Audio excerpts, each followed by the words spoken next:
Segundo libro de Macabeos. Introducción. No estamos ante una historia en sentido clásico, sino más bien ante la transformación de datos reales en una especie de parábola o símbolo, desarrollado sobre un esquema que se podría resumir así: un reino de Dios en la tierra, del que forman parte un pueblo de escogidos, y los demás quedan fuera. Los de dentro están ligados a su Dios, que es su verdadero rey. Si no lo obedecen son escarmentados. Si le son fieles participan de los bienes de esta vida y de una vida después de la muerte. Hay una comunidad entre los ciudadanos vivos y muertos. Algunos difuntos viven más allá e interceden por los que viven acá. Algunos mueren con culpas que los vivos pueden expiar con oraciones y sacrificios. Todo era bello y pacífico bajo Onías, pero por el pecado de algunos judíos el Señor se encoleriza y castiga a su pueblo, culminando en el martirio de Eleazar y de los 7 hermanos con su madre.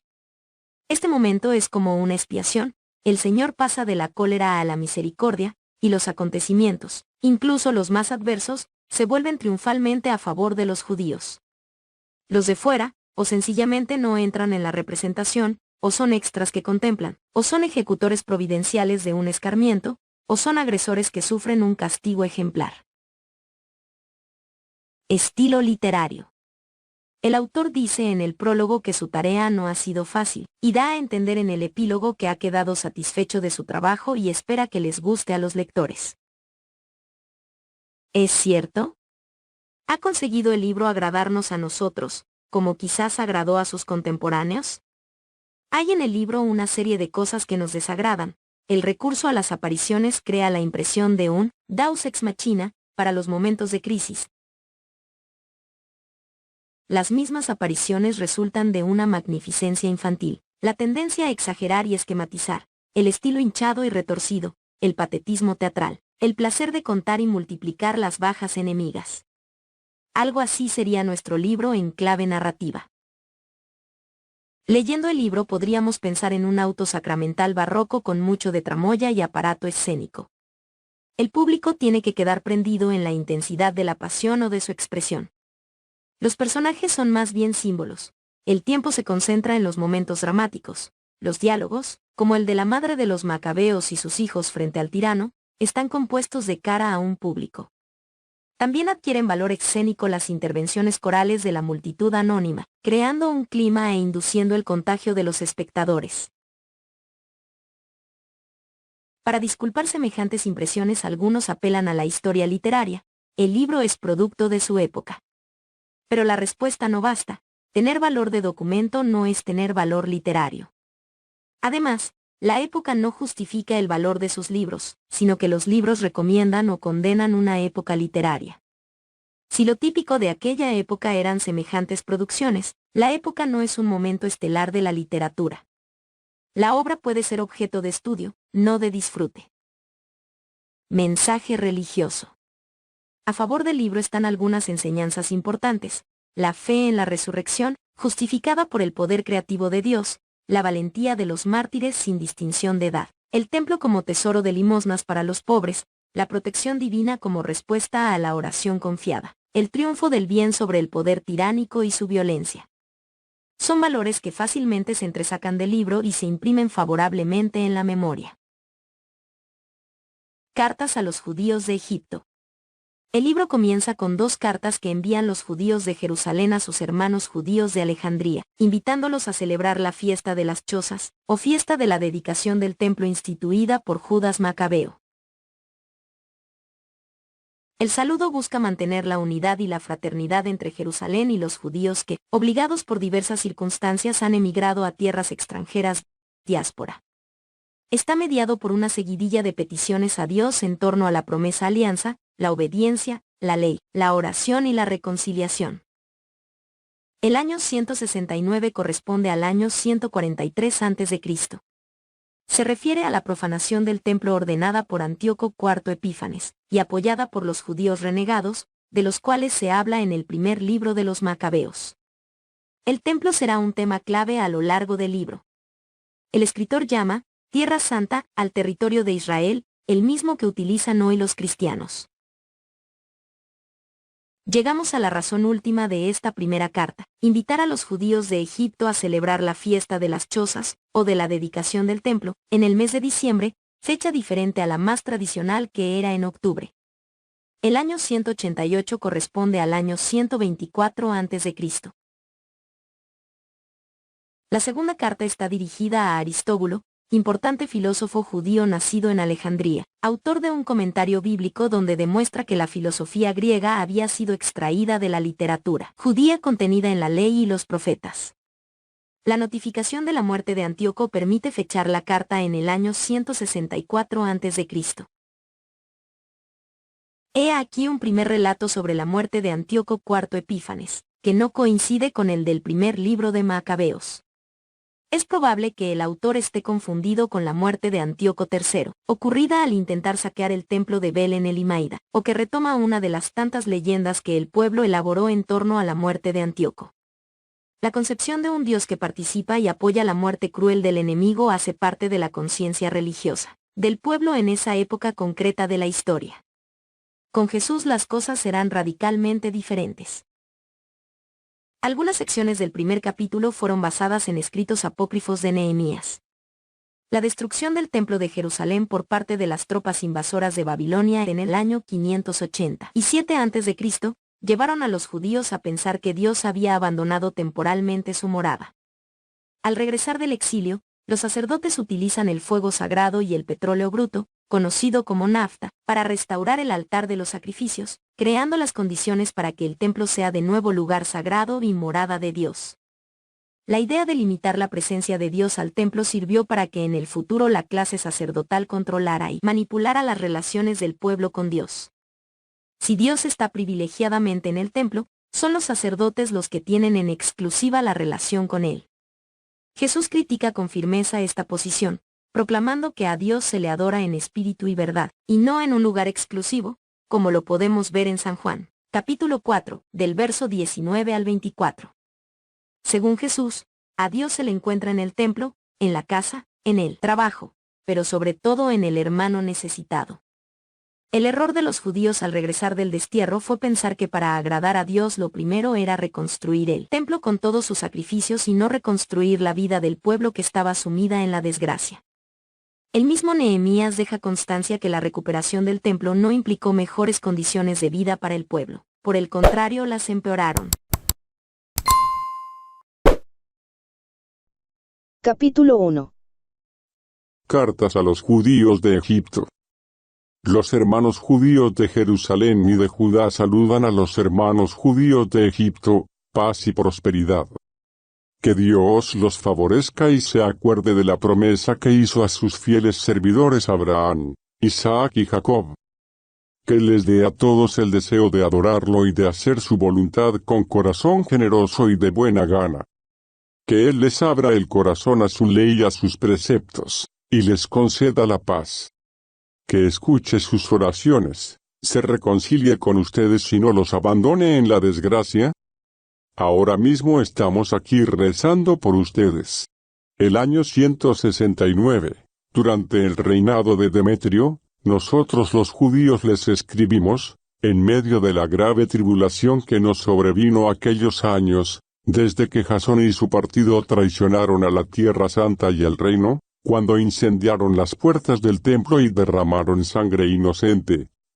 Oramos al Señor y nos escuchó, ofrecimos un sacrificio con la mejor harina, encendimos las lámparas y presentamos los panes. Ahora también les escribimos para que celebren la fiesta de las chozas en el mes de diciembre. En el año 188, los habitantes de Jerusalén, de Judá, el consejo de los ancianos y Judas saludan a Aristóbulo, consejero del rey Ptolomeo, miembro de la familia de los sacerdotes ungidos, y a los judíos de Egipto, deseándoles se encuentren bien.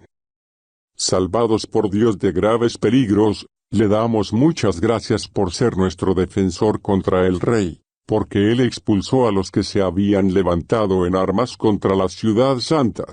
En efecto, cuando el generalísimo marchó a Persia rodeado de un ejército que parecía invencible, fueron descuartizados en el templo de Nanea, gracias a una estratagema de la que se valieron los sacerdotes de la diosa. Antíoco se presentó allí en compañía de sus consejeros, con el pretexto de casarse con la diosa, para recibir como dote sus inmensas riquezas. Los sacerdotes del templo de Nanea habían expuesto esas riquezas con motivo de la visita que Antíoco debía hacer al recinto sagrado, acompañado de unas pocas personas.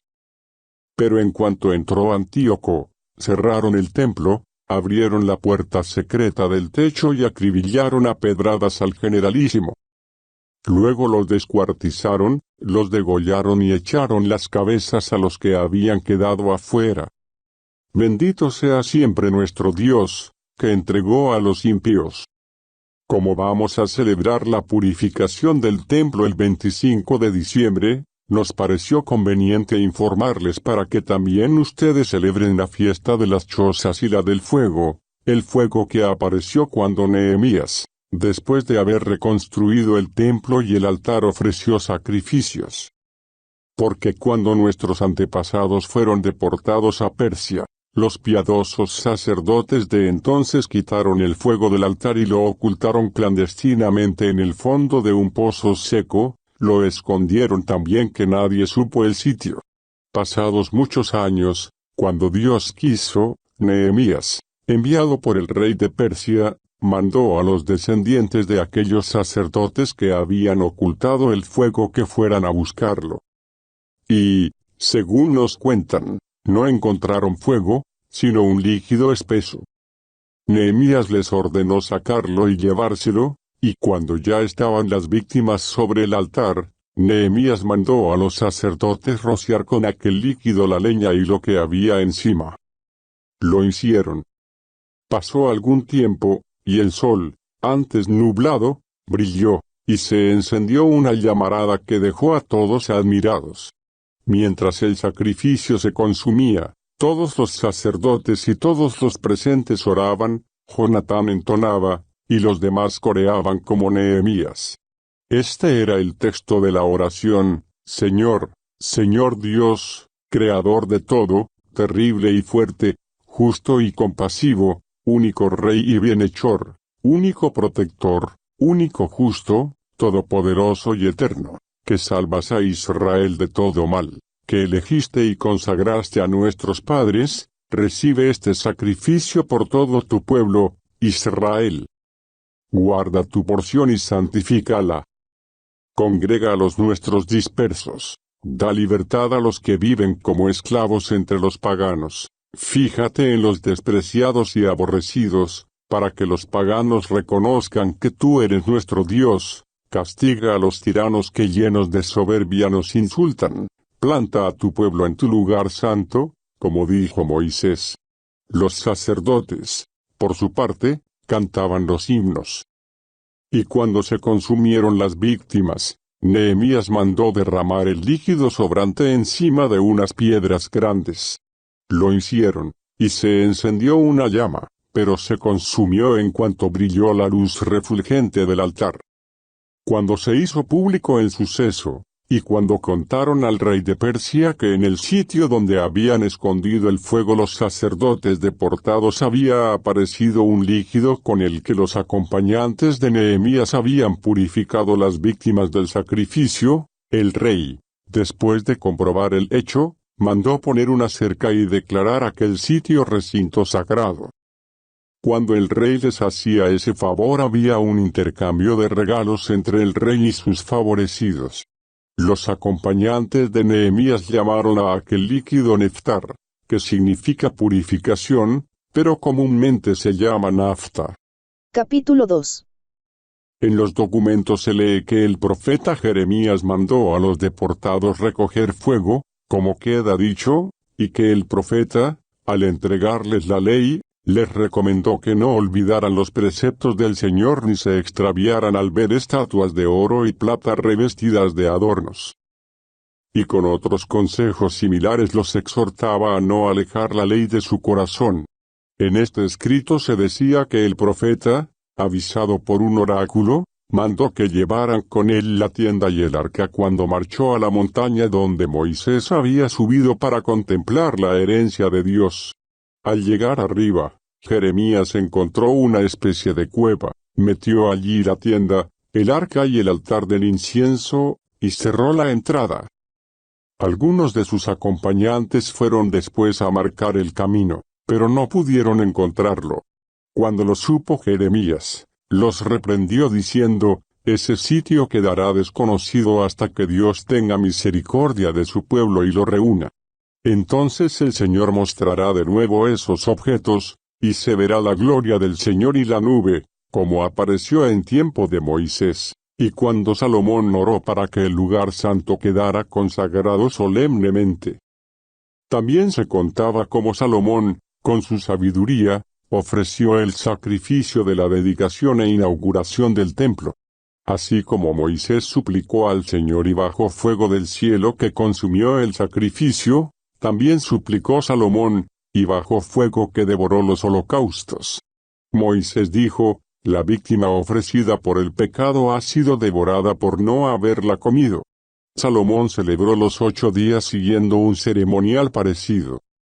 También se cuenta eso en las actas y en las memorias de Nehemías, donde se relataba, además, cómo éste fundó una biblioteca en la que reunió los libros que tratan de los reyes, los escritos de los profetas y de David, y las cartas reales sobre donaciones. De forma parecida reunió Judas todos los libros dispersos a causa de la guerra que hemos padecido, los cuales están ahora en nuestro poder. Si ustedes necesitan alguno de estos escritos, manden a alguien que los venga a buscar. Así que, próximos ya a la fiesta de la purificación, les escribimos para que también ustedes hagan lo posible por celebrar estos días. Y el Dios que ha salvado a todo su pueblo y ha devuelto a todos la herencia, el reino, el sacerdocio y la santificación, como lo había prometido por la ley, ese mismo Dios, así lo esperamos, se apiade pronto de nosotros y nos reúna en el lugar santo desde todas las regiones de la tierra, ya que nos libró de grandes males y purificó el lugar santo. Prólogo.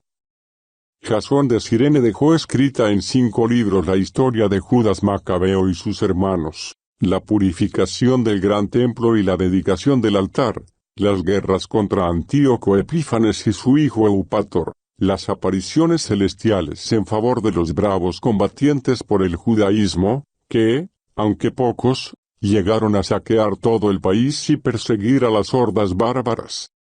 Recuperar el templo famoso en todo el mundo, liberar la ciudad, restablecer las leyes que estaban a punto de ser abolidas gracias a que el Señor fue compasivo y benévolo con ellos. Nosotros vamos a intentar resumirlo en un solo volumen. Viendo la cantidad de cifras, y la dificultad que encuentran, por la amplitud de la materia, los que quieren internarse en las narraciones históricas, hemos procurado ofrecer entretenimiento a los que se contentan con una simple lectura, facilitar a los estudiosos el trabajo de retener datos de memoria y ser útiles a los lectores en general. Para quienes hemos emprendido la penosa tarea de hacer este resumen no ha sido un trabajo fácil, sino de sudores y vigilias, como no es fácil el trabajo del que organiza un banquete, que tiene que atender al gusto de los demás.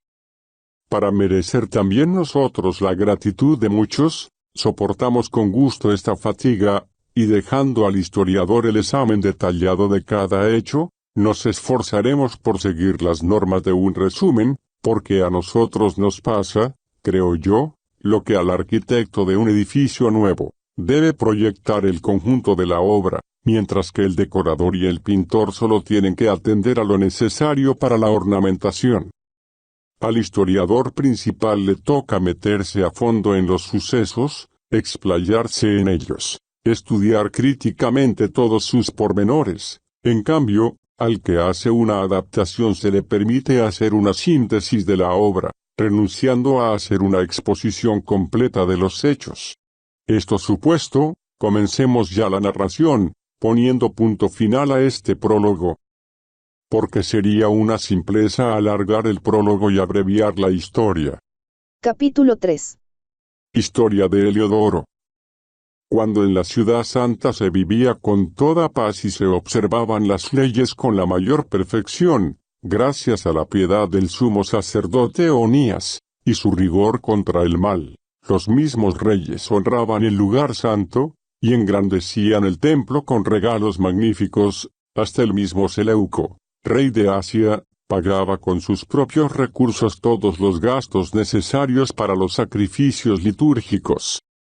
Pero un tal Simón, del clan de Bilga, nombrado administrador del templo, tuvo diferencias con el sumo sacerdote acerca del reglamento del mercado general. Y no pudiendo imponerse a Onías, acudió a Apolonio de Tarso, que en aquel entonces era gobernador de Celesia y Fenicia, y le contó que el tesoro de Jerusalén estaba repleto de riquezas indescriptibles, tantas que era incontable la cantidad de ofrendas, y desproporcionada para el presupuesto de los sacrificios, y que era posible hacerlas pasar a manos del rey. En una audiencia con el rey, Apolonio le informó de las riquezas que le habían denunciado. Entonces el rey eligió a Heliodoro jefe del gobierno, y lo envió con órdenes de traerse dichas riquezas. Heliodoro se puso inmediatamente en camino, con el pretexto de recorrer las ciudades de Celesia y Fenicia, pero en realidad para ejecutar el plan del rey. Al llegar a Jerusalén, fue recibido amistosamente por el sumo sacerdote de la ciudad, al que informó sobre la denuncia que le había llegado, explicó el motivo de su viaje y preguntó si realmente todo aquello era verdad. El sumo sacerdote le manifestó que las cantidades depositadas contra el informe falso del impío Simón estaban destinadas a las viudas y a los huérfanos, más una suma que era de Hircano de Tobías, un hombre de muy buena posición, que en total había unos 12.000 kilos de plata y 6.000 de oro, y que de ninguna manera se podía hacer una injusticia a los que se habían fiado del lugar santo, de la sagrada inviolabilidad del templo venerado en todo el mundo. Pero Heliodoro, en virtud de las órdenes del rey, insistió en que todo aquello había que confiscarlo para el tesoro real. Fijó una fecha y quería entrar para inventariar todo aquello. En la ciudad había una ansiedad enorme. Los sacerdotes, revestidos con los ornamentos sacerdotales, postrados ante el altar invocaban al cielo, que había dictado la ley sobre las cantidades en depósito, rogándole que los conservara intactos para quienes lo habían depositado.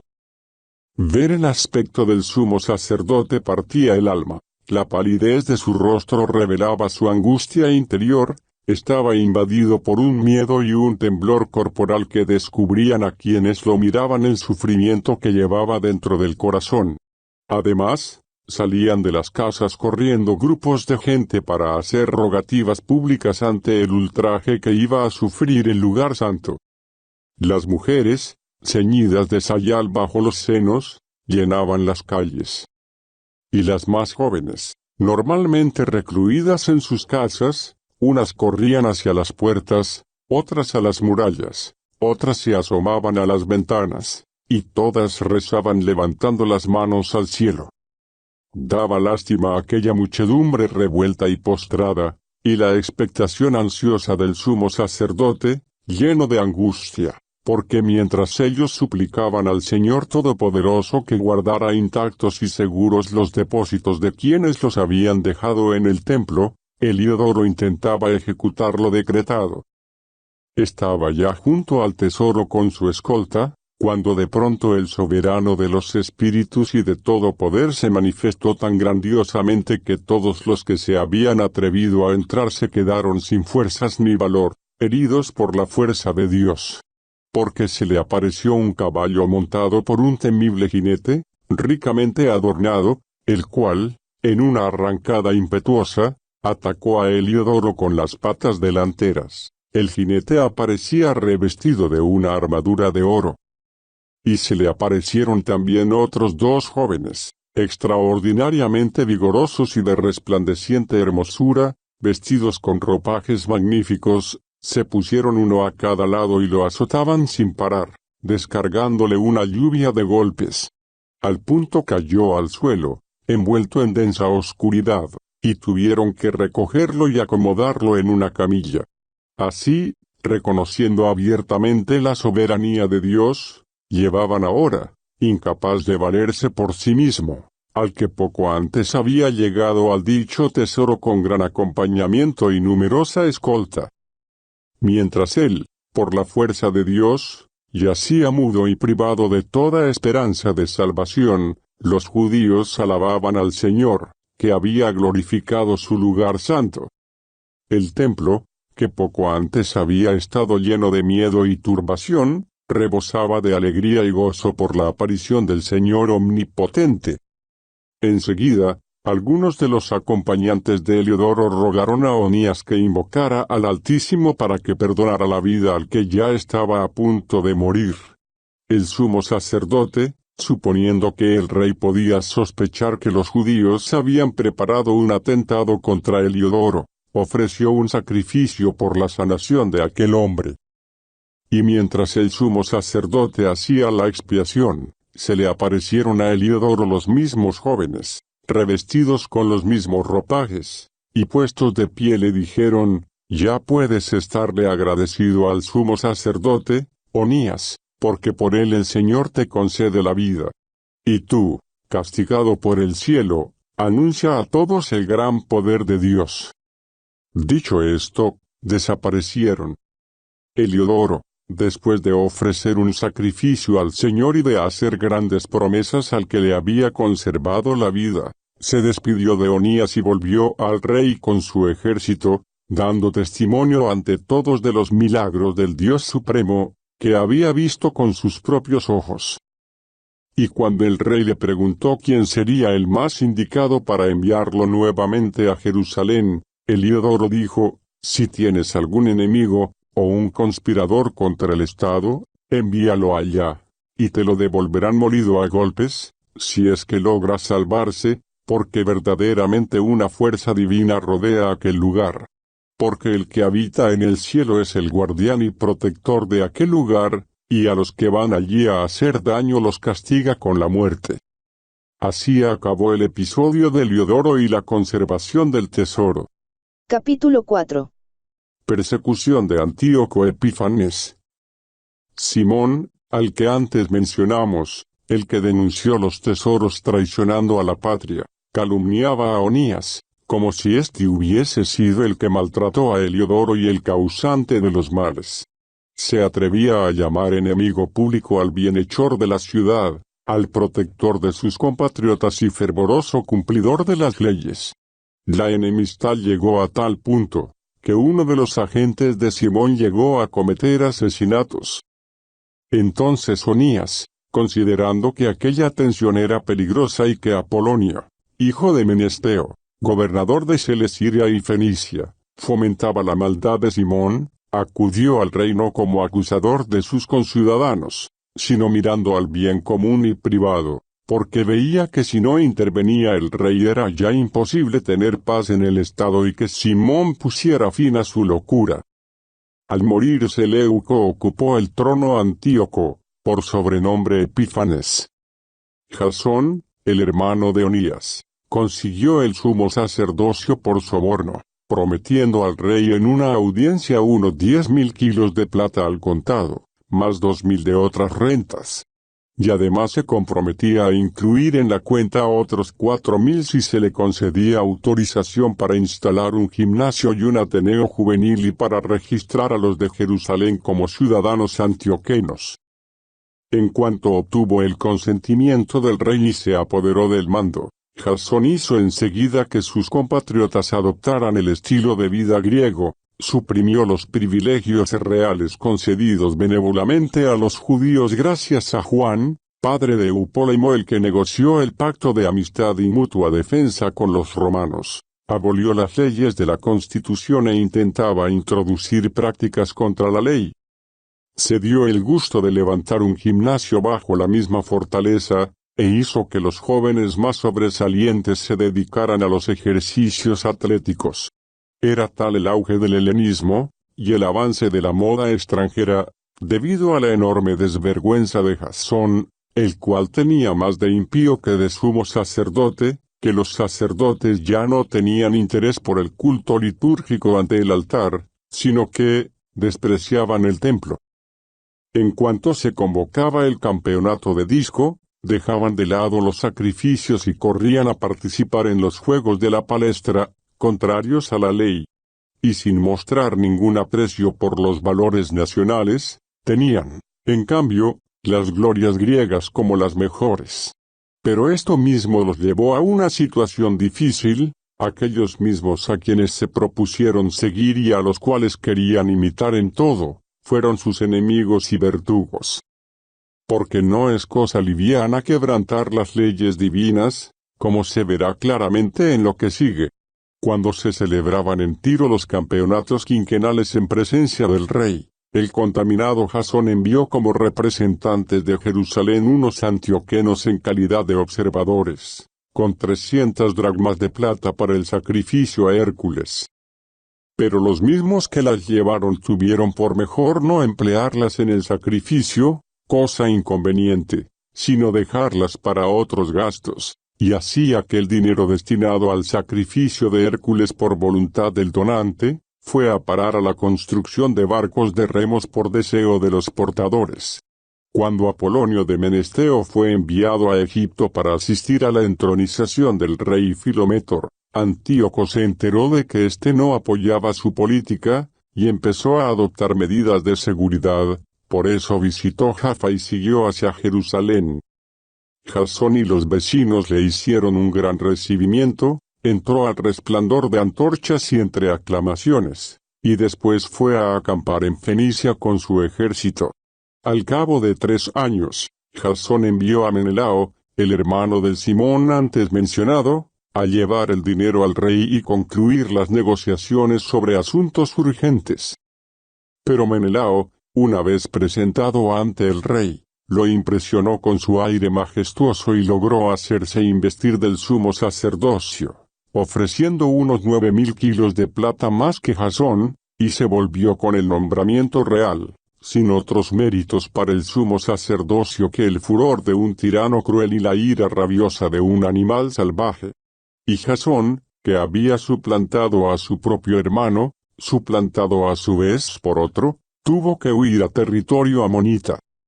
Por su parte, Menelao tenía en sus manos el poder, pero no hacía nada por pagar la cantidad prometida al rey. Sóstrato, prefecto de la fortaleza, se la reclamaba, porque estaba encargado de cobrar los impuestos. Por este motivo el rey llamó a los dos.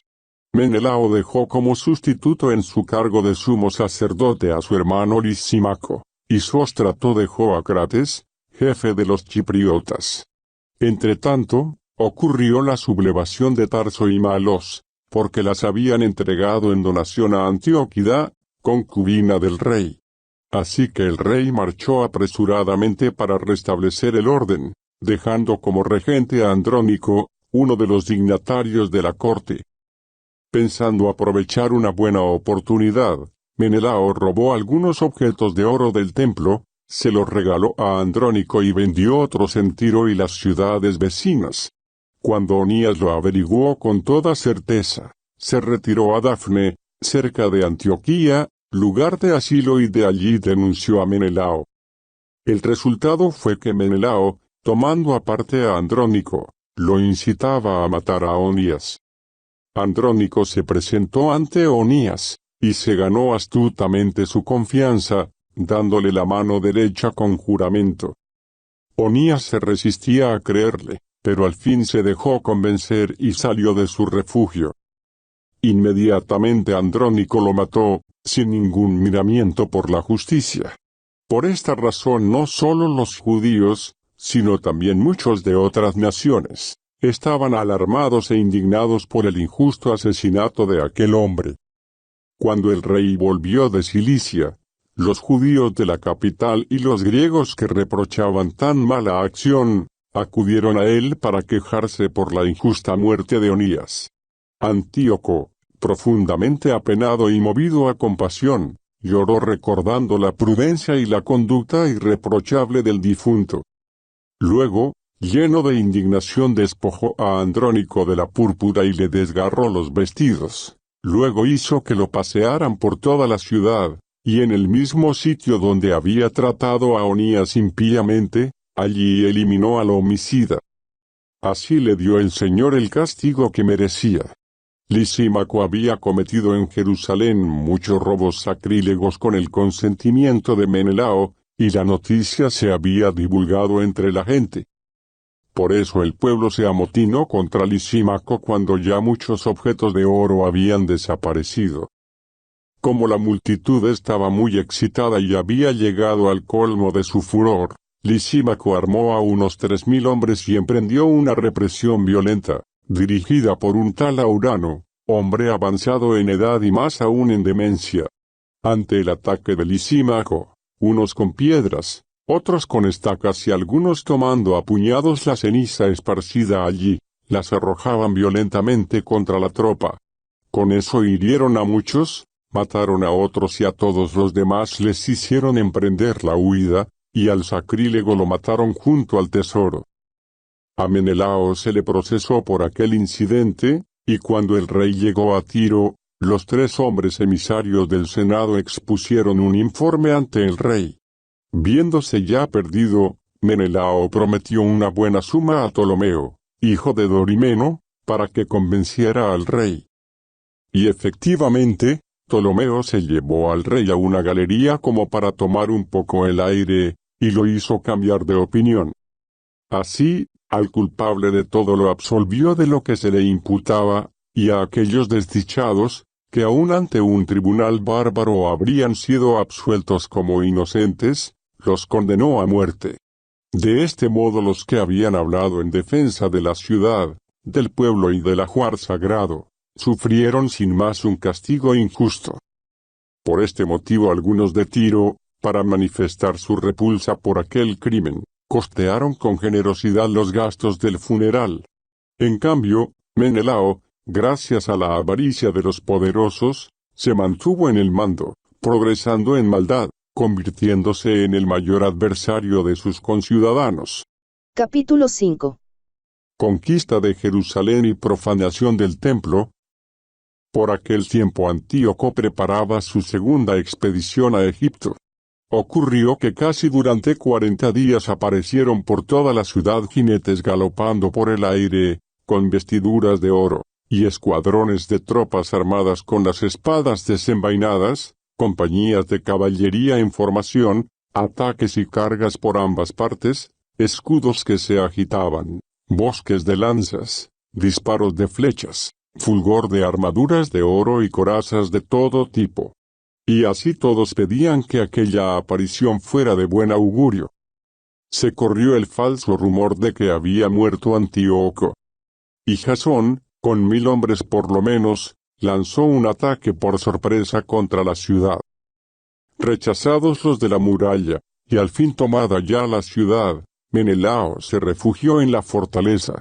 Jasón empezó a asesinar sin piedad a sus propios conciudadanos, sin comprender que una victoria sobre sus hermanos era la mayor derrota, solo pensaba que triunfaba sobre enemigos, no sobre compatriotas. Pero no logró el mando, y al final, afrentado por su traición, marchó nuevamente fugitivo hacia el territorio amonita.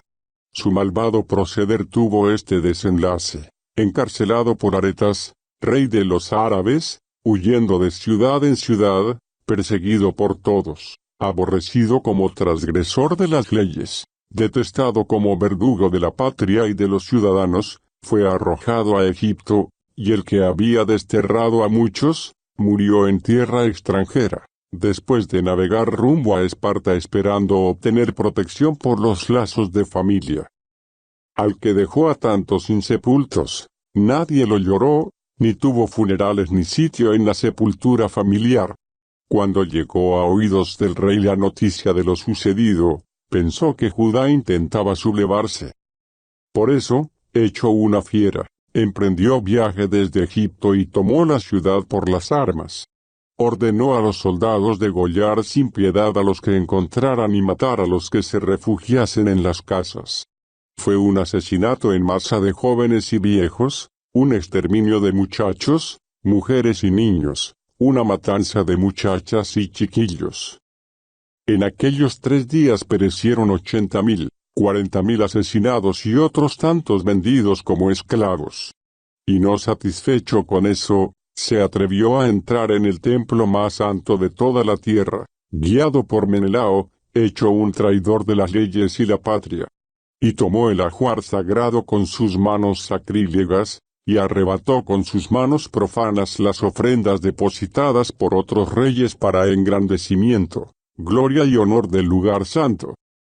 Antíoco se ensoberbeció en su interior, sin darse cuenta de que el Señor se había irritado por poco tiempo a causa de los pecados cometidos por los habitantes de la ciudad, y que a eso se debía su indiferencia por el lugar santo, porque si ellos no se hubieran dejado dominar por tantos pecados, Antíoco habría sido castigado nada más llegar, y se habría visto obligado a desistir de su atrevimiento, como Heliodoro, el enviado por el rey Seleuco para inventariar el tesoro.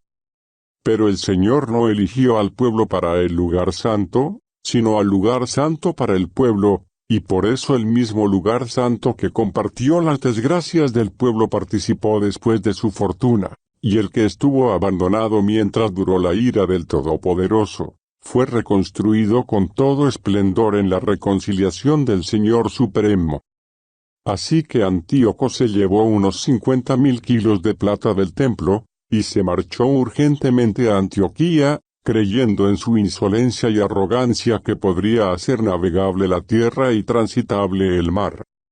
Dejó unos funcionarios que maltrataran a nuestra raza, en Jerusalén a Felipe, frigio de nacimiento y de carácter más salvaje que el que le dio el cargo, en Garizim, Andrónico, y a estos hay que añadir a Menelao, el peor de todos en ensañarse contra sus conciudadanos, lleno de un odio profundo contra los ciudadanos judíos. Antíoco envió a Apolonio, jefe de los mercenarios de Misia, con un ejército de 22,000 hombres y la orden de asesinar a todos los adultos y vender a las mujeres y a los niños. Cuando llegó a Jerusalén, con aires de hombre pacífico, se contuvo hasta el día santo del sábado, y aprovechando el descanso de los judíos, ordenó desfilar a sus tropas, y a todos los que salían a ver el espectáculo, los acuchilló. Después, recorriendo la ciudad con sus soldados, mató a mucha gente. Mientras tanto, Judas el Macabeo se retiró al desierto con 9 hombres, viviendo con sus compañeros por los montes, como los animales salvajes, sin comer nada más que hierbas, para no incurrir en ninguna impureza. Capítulo 6. Leyes persecutorias. Poco tiempo después, el rey envió a un senador ateniense para que obligara a los judíos a abandonar las costumbres tradicionales y a no gobernarse por la ley de Dios. Tenía orden de profanar el templo de Jerusalén y dedicarlo a Júpiter olímpico y dedicar el de Garizim a Júpiter hospitalario, siguiendo la práctica de los habitantes del lugar. El avance del mal resultaba molesto e insoportable aún para la masa del pueblo. El templo estaba repleto del libertinaje y de las orgías de los paganos, que se divertían alegremente con rameras y tenían relaciones con mujeres en los recintos sagrados, e incluso, introducían allí objetos prohibidos. El altar rebosaba de víctimas ilegítimas, prohibidas por la ley. No se podía ni celebrar el sábado, ni guardar las fiestas tradicionales, ni siquiera declararse judío. A su pesar, se veían forzados al banquete sacrificial con que se conmemoraba cada mes el nacimiento del rey, y cuando llegaba la fiesta de Baco, les obligaban a hacer una procesión en su honor, coronados de hiedra. A propuesta de Ptolomeo, se decretó para las ciudades griegas vecinas que actuasen igual contra los judíos, obligándoles al banquete sacrificial, y matando a los que no quisieran aceptar las costumbres griegas. ¿Se estaba viendo venir la desgracia? 2 mujeres fueron denunciadas por haber circuncidado a sus hijos. Con los niños colgados a los pechos las pasearon públicamente por la ciudad, y luego las despeñaron muralla abajo. A otros, que se habían reunido en las cuevas cercanas para celebrar a escondidas el sábado, los denunciaron a Felipe, y los quemaron en masa al no querer defenderse por motivos religiosos, por respeto a aquel día santísimo. Recomiendo a todos aquellos a cuyas manos llegue este libro que no se dejen desconcertar por estos sucesos, piensen que aquellos castigos no pretendían exterminar nuestra raza, sino corregirla, porque es señal de gran bondad no tolerar por mucho tiempo a los impíos, sino darles enseguida el castigo. El Señor soberano no ha determinado tratarnos como a los otros pueblos, que para castigarlos espera pacientemente a que lleguen al colmo de sus pecados. No nos condena cuando ya hemos llegado al límite de nuestros pecados. Por eso no retira nunca de nosotros su misericordia, y aunque corrige a su pueblo con desgracia, no lo abandona. Quede esto dicho como advertencia. Después de esta pequeña digresión, volvamos a nuestra historia. Martirio de Eleazar. A Eleazar, uno de los principales maestros de la ley, hombre de edad avanzada y semblante muy digno, le abrían la boca a la fuerza para que comiera carne de cerdo. Pero él, prefiriendo una muerte honrosa a una vida de infamia, escupió la carne y avanzó voluntariamente al suplicio, como deben hacer los que son constantes en rechazar manjares prohibidos, aun a costa de la vida. Los que presidían aquel banquete ritual contrario a la ley, viejos amigos de Eleazar, lo llevaron aparte y le propusieron que hiciera traer carne permitida, preparada por él mismo, y que la comiera haciendo como que comía la carne del sacrificio ordenado por el rey, para que así se librara de la muerte y, dada su antigua amistad, lo tratasen con consideración.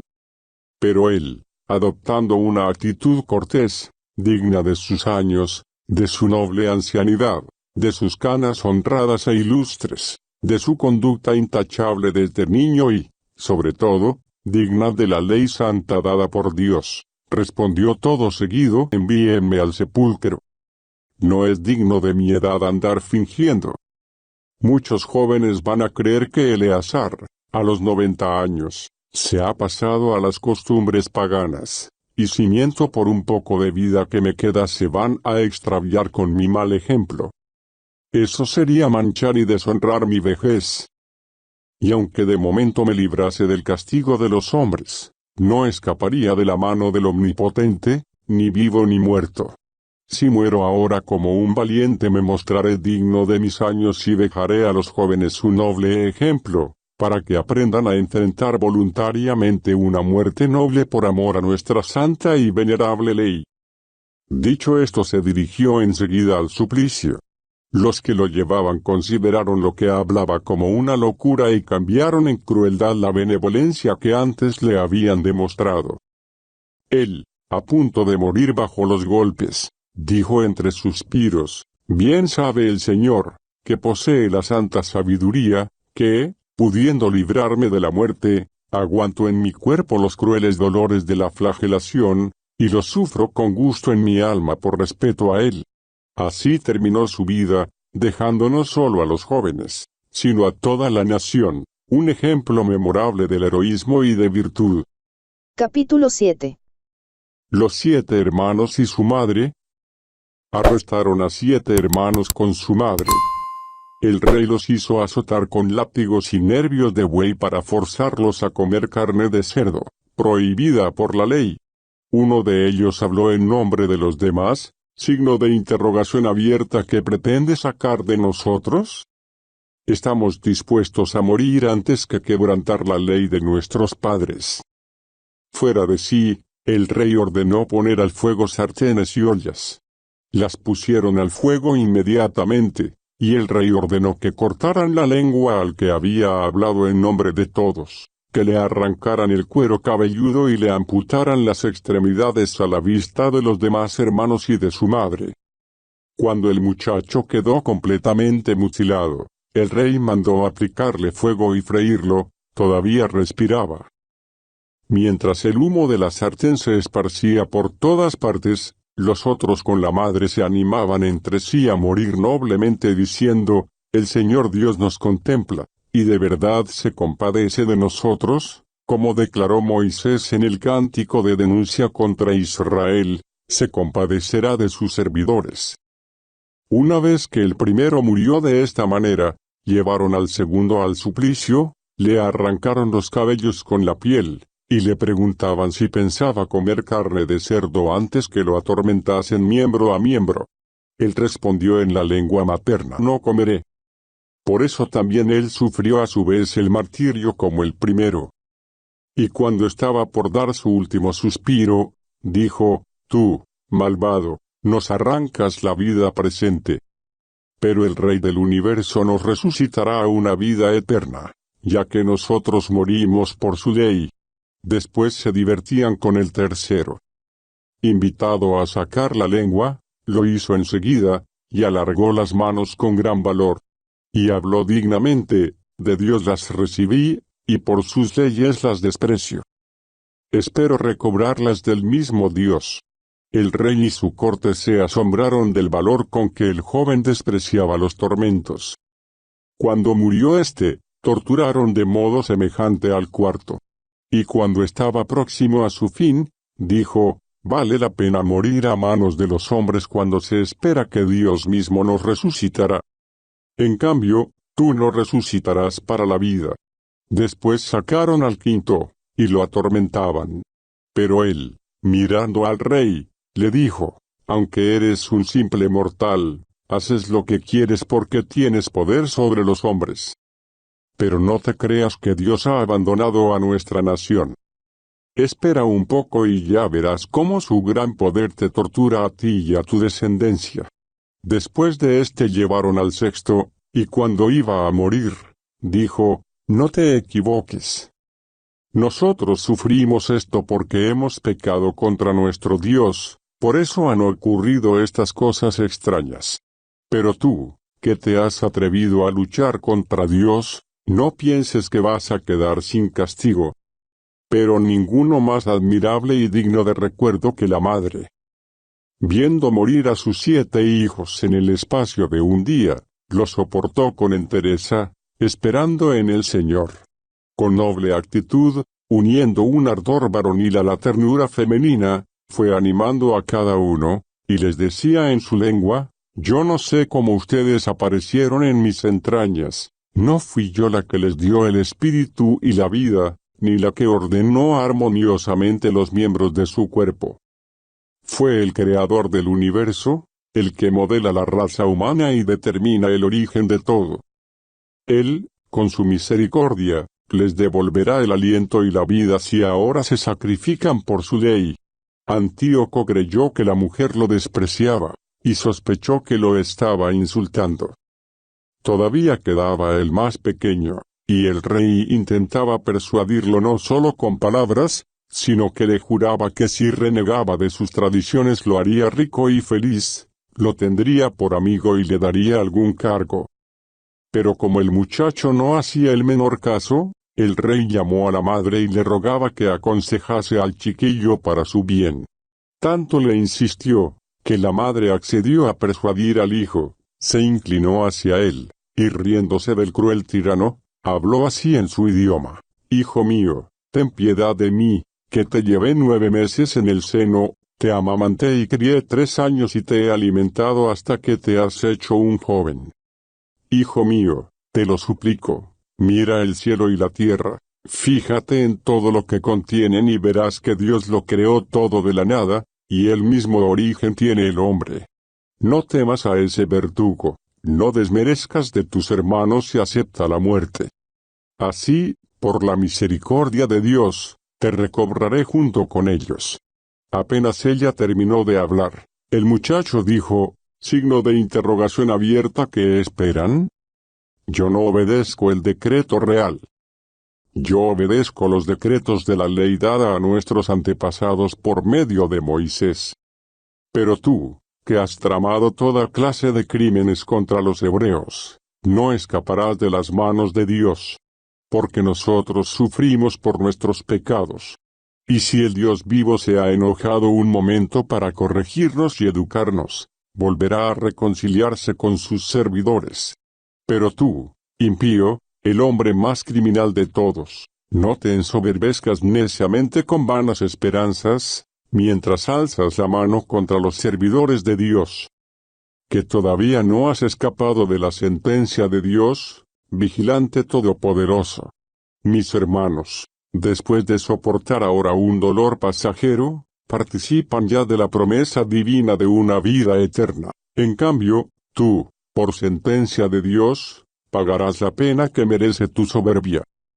Yo, lo mismo que mis hermanos, entrego mi cuerpo y mi vida por las leyes de mis padres, suplicando a Dios que se apiade pronto de mi raza, que tú tengas que confesarlo, entre tormentos y azotes, como único Dios, y que la ira del Todopoderoso, que se ha abatido justamente sobre todo mi pueblo, se detenga en mí y en mis hermanos.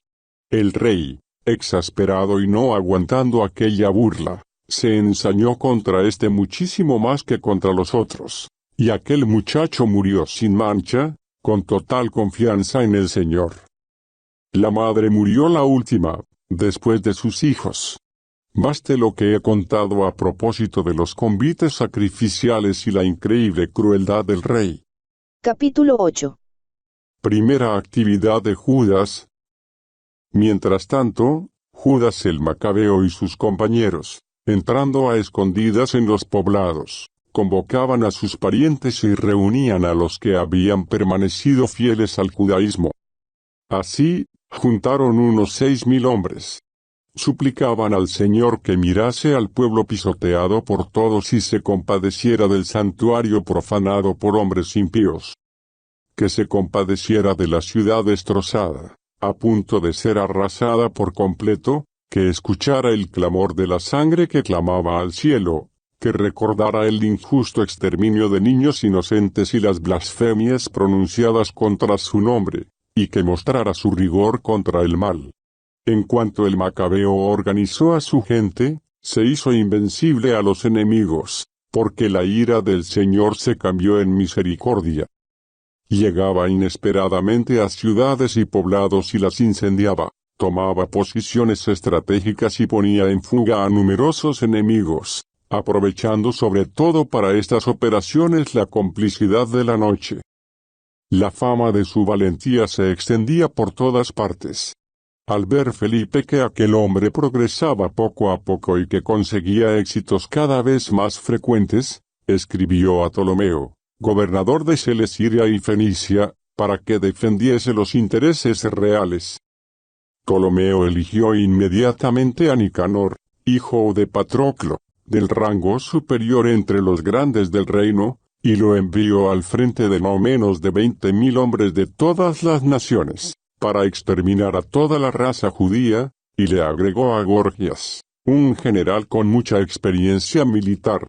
Con la venta de esclavos judíos, Nicanor contaba completar los 60,000 kilos de plata del tributo que el rey debía a los romanos. Despachó enseguida mensajeros a las ciudades de la costa, invitándolas al mercado de esclavos judíos, prometiendo entregar 90 esclavos por 30 kilos de plata, sin sospechar el castigo del Todopoderoso que se le venía encima. Cuando le llegó a Judas la noticia de la expedición de Nicanor, informó a su gente de la proximidad del enemigo. Los cobardes y los que no esperaban la venganza de Dios huyeron a refugiarse en otros sitios. Pero los demás vendían todo lo que les quedaba, rogando al mismo tiempo al Señor que librara a los que el impío Nicanor había vendido ya antes de la batalla. Rogaban al Señor que hiciera esto sino por ellos, al menos por las promesas hechas a sus padres y por invocar sobre ellos su nombre augusto y magnífico. El Macabeo reunió a sus seguidores en número de 6,000 y los arengó a no asustarse ante el enemigo ni temer a la inmensa multitud de gentiles que los atacaba injustamente. Al contrario, que luchasen con valentía, teniendo ante los ojos la insolencia criminal de aquellos contra el lugar santo, las injurias y burlas contra la ciudad y además la supresión de las costumbres de sus antepasados. Dijo, ellos confían en sus armas y en su audacia, pero nosotros confiamos en el Dios Todopoderoso, que con un gesto puede deshacer a nuestros atacantes y al mundo entero. Les enumeró las intervenciones de Dios en favor de sus antepasados, aquella del tiempo de Sennacherib, cuando perecieron 185,000, y la batalla contra los gálatas en Babilonia, cuando 8,000 judíos entraron en acción junto con 4,000 macedonios, y a pesar de verse desbaratados los macedonios, los 8,000 judíos, gracias a la ayuda del cielo, aniquilaron a 120,000 enemigos y consiguieron un gran botín. Enardecidos con aquellas palabras, quedaron dispuestos a morir por la patria y las leyes. Entonces Judas dividió al ejército en 4 cuerpos, puso al frente de cada uno a sus hermanos Simón, Josefo y Jonatán, asignando 1,500 hombres a cada uno. Además ordenó a Eleazar que leyera el libro sagrado. Y después de darles como contraseña Dios ayuda, él mismo se puso al frente del primer cuerpo, y atacó a Nicanor. Y con el Todopoderoso como aliado, mataron más de 9,000 enemigos, dejaron heridos y maltrechos a la mayoría de los soldados de Nicanor, y los hicieron huir a todos. Recogieron el dinero de los que habían ido con intención de comprarlos. Y después de perseguirlos bastante tiempo, se volvieron, frenados por lo tarde que era, porque era víspera de sábado, y por eso no pudieron perseguirlos más lejos. Les recogieron las armas, despojaron los cadáveres enemigos y celebraron el sábado, alabando y agradeciendo solemnemente al Señor por haberlos conservado hasta aquel día señalado por Dios como comienzo de la misericordia. Después del sábado dieron parte del botín a los damnificados, a las viudas y a los huérfanos, el resto se lo repartieron entre ellos y sus hijos. Después de hacer el reparto tuvieron rogativas públicas, pidiendo al Señor misericordioso que completara su reconciliación con sus servidores. Lucharon también contra los de Timoteo y Báquides, y les mataron más de 20,000, se apoderaron de muchas plazas fuertes de montaña, y distribuyeron un cuantioso botín por partes iguales entre ellos, los damnificados, los huérfanos y las viudas, y también los ancianos. Les recogieron las armas y las almacenaron cuidadosamente en sitios estratégicos, el resto del botín lo llevaron a Jerusalén. Mataron al comandante de las tropas de Timoteo, un hombre de lo más impío, que había hecho mucho mal a los judíos. En las fiestas de la victoria en la capital quemaron vivos a los que habían incendiado las puertas santas y a Calístenes, que se había refugiado en una casilla. Así él recibió el castigo merecido por su impiedad. El bandido Nicanor, que había llevado a 1,000 comerciantes para la venta de judíos esclavos, humillado, gracias a Dios, por los que él consideraba los últimos, despojado de sus ropajes suntuosos, como un esclavo fugitivo, solitario, a campo traviesa, llegó a Antioquía, muy afortunado en comparación con su ejército derrotado. Y el que esperaba pagar a los romanos un tributo con la venta de esclavos de Jerusalén, proclamaba que los judíos tenían un defensor y que eran invulnerables por seguir las leyes que él les había impuesto. Capítulo 9. Muerte de Antíoco Epífanes. Por aquel tiempo Antíoco se tuvo que retirar en desorden del territorio persa. En efecto, al llegar a la capital, Persépolis, había empezado a saquear el templo y a ocupar la ciudad. Ante esto el pueblo se amotinó y recurrió a las armas, y Antíoco, derrotado y puesto en fuga por los habitantes, tuvo que emprender una vergonzosa retirada. Cuando estaba cerca de Ecbatana, le llegó la noticia de lo ocurrido a Nicanor y a los de Timoteo, y fuera de sí por la ira, pensaba desquitarse con los judíos de la injuria que le habían hecho los que le obligaron a emprender la retirada. Por eso ordenó al conductor de su carro avanzar sin detenerse hasta el final del viaje. Pero, viajaba con él la sentencia del cielo. En su arrogancia, Antíoco había dicho, cuando llegue allá convertiré a Jerusalén en un cementerio de judíos. Pero el Señor, que lo ve todo, el Dios de Israel, lo castigó con una enfermedad invisible e insanable, ya que apenas había pronunciado esa frase le sobrevino un incesante dolor de vientre, con unas punzadas agudísimas, cosa perfectamente justa, porque él había atormentado las entrañas de otros con tantísimos tormentos refinados. Pero todavía no desistió de su soberbia. Es más, rebosando arrogancia, respirando contra los judíos el fuego de su cólera, mandó acelerar la marcha. Pero se cayó del carro cuando corría a toda velocidad, y con la violencia de la caída se le dislocaron todos los miembros del cuerpo. El que poco antes pensaba, en su ambición sobrehumana, que podía mandar a las olas del mar, el que se imaginaba poder pesar en la balanza las cumbres de los montes, estaba tendido en tierra, y tenía que ser llevado en una camilla, mostrando a todos la fuerza manifiesta de Dios.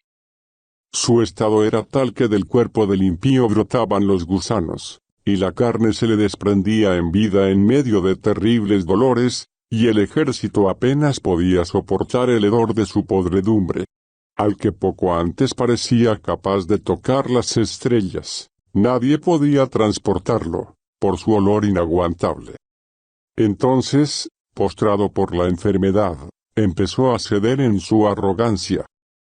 Al aumentar los dolores a cada momento, llegó a reconocer el castigo divino y no pudiendo soportar su propio mal olor, dijo, «Es justo que un mortal se someta a Dios y no quiera medirse con él». Pero aquel criminal rezaba al soberano que ya no se apiadaría de él. Decía que declararía libre a la ciudad santa, a la que antes se había dirigido rápidamente para arrasarla y convertirla en cementerio. Que daría los mismos derechos que a los atenienses a todos los judíos, de quienes había decretado que ni sepultura merecían, sino que los echasen, junto con sus hijos, como comida de las fieras y de las aves de rapiña, que adornaría con bellísimos regalos el templo santo que antes despojó, que regalaría muchos más objetos sagrados, que pagaría los gastos de los sacrificios con sus propios ingresos y que encima se haría judío y recorrería todos los lugares habitados anunciando el poder de Dios. Como los dolores no cesaban de ninguna forma, porque el justo juicio de Dios había caído sobre él, sin esperanza de sanación, escribió a los judíos, en forma de súplica, la carta que copiamos a continuación. El rey y general Antíoco envía muchos saludos a los nobles ciudadanos judíos, deseándoles bienestar y prosperidad. Espero que gracias al cielo se encuentren bien ustedes y sus hijos, y que sus asuntos marchen según sus deseos. Guardo un recuerdo muy afectuoso del respeto y la benevolencia de ustedes. Al volver de Persia he contraído una enfermedad muy molesta, y me ha parecido necesario preocuparme por la seguridad de todos. No es que yo desespere de mi situación, al contrario, espero salir de la enfermedad. Pero he tenido en cuenta que también mi padre, siempre que organizaba una expedición militar al norte, nombraba un sucesor, para que si ocurría algo imprevisto o llegaban malas noticias, los súbditos de las provincias no se intranquilizaran, sabiendo a quién había quedado confiado el gobierno. Además sé bien que los soberanos vecinos, en las fronteras de nuestro imperio, están espiando la ocasión, a la espera de un acontecimiento. Por eso he nombrado rey a mi hijo Antíoco, al que muchas veces recomendé y confié a la mayoría de ustedes mientras yo recorría las provincias del norte. A él le he escrito la carta que va a continuación. Y ahora les pido encarecidamente que recuerden mis beneficios públicos y privados, y mantengan todos para con mi hijo la lealtad que me profesaron a mí. Porque estoy persuadido de que él sabrá acomodarse a ustedes, siguiendo moderada y humanamente mi programa político. Y así aquel asesino y blasfemo, entre dolores atroces, perdió la vida en los montes, en tierra extraña, con un final desastroso, como él había tratado a otros. Felipe, su amigo íntimo, trasladó sus restos, pero no fiándose del hijo de Antíoco, se fue a Egipto, donde reinaba Ptolomeo Filometor. Capítulo 10. Purificación del templo. El Macabeo y su gente, guiados por el Señor, reconquistaron el templo y la ciudad, derruyeron los altares levantados por los extranjeros en la plaza pública y sus templos. Después de purificar el templo, levantaron otro altar, y con fuego sacado del pedernal ofrecieron sacrificios después de una interrupción de 2 años. Quemaron incienso, encendieron las lámparas y presentaron los panes. Hecho esto, se postraron en tierra y suplicaron al Señor no volver a caer en tales desastres, sino que, si alguna vez pecaban, Él los castigara con moderación, pero que no los entregara a extranjeros blasfemos.